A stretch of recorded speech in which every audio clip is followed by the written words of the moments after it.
We've all been there.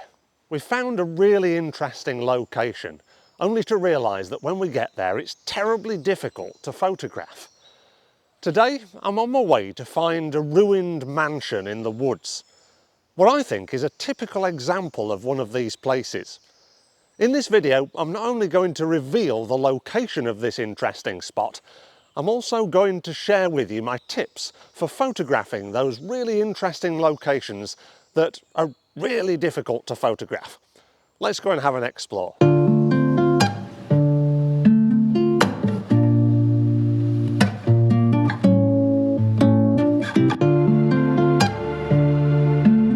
This is what remains of Milner Fields Manor.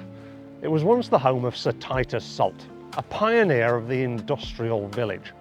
He built his mill in Saltaire and around it built homes for his workers and recreational places to keep them entertained.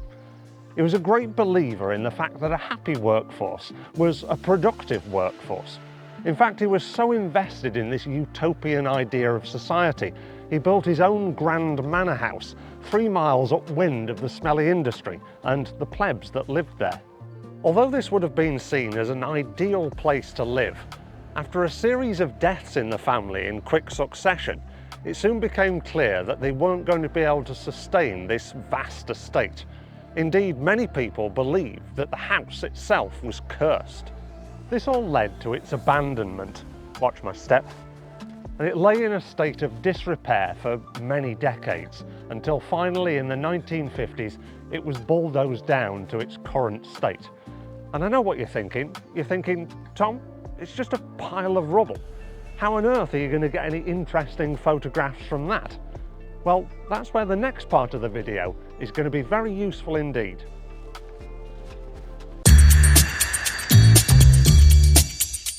The thing is, if you see this as a pile of rubble, then that's what you're going to get from your photographs. Ideally, what we need to do in a location like this is to compartmentalise it into smaller, more manageable chunks. Take this fireplace here, for example. Not only does it give a point of interest in your photograph in amongst this otherwise chaotic scene, it also provides a bit of historical context to your photograph.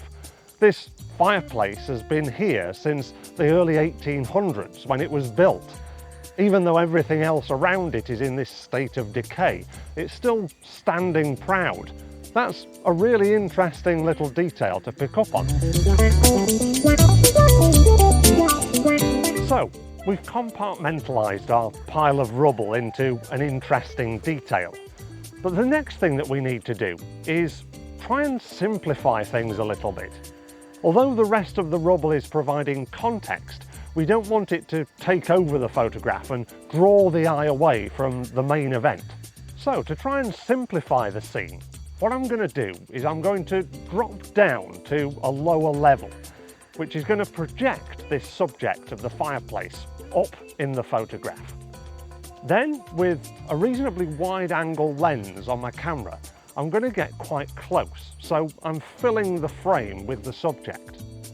And with a shallow depth of field, so widening my aperture, I'm going to cast the background out of focus, so your eye is drawn further forward into the composition. This allows the context to be there in terms of the rubble surrounding the fireplace, but it just puts more attention onto the thing that we want people to look at in our photograph. Another mistake that quickly follows on from seeing a location as a whole rather than compartmentalising it is that we think we have to sum it up in just one photograph. But in a place like this, that's pretty much impossible. You'll find the more you explore, you'll come across other details that are really interesting, like our fireplace. And instead of seeing those as one-off pictures, why not see them as a series? People say that a picture tells 1,000 words. Imagine what a series of those pictures could tell. Oh, I was looking for the dining room.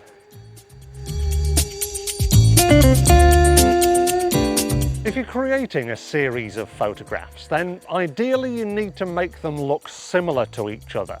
And this is where continuity comes in. Continuity is where you build in a visual theme throughout your photographs. So you could photograph everything in black and white, or things from the same sort of angle to each other, or edit your pictures in a specific style. This way, instead of seeing your photographs as a string of individual pictures, you see them as smaller parts to a larger whole. And you never know, it might even help you to tell a bit more of a narrative story about the location that you've visited.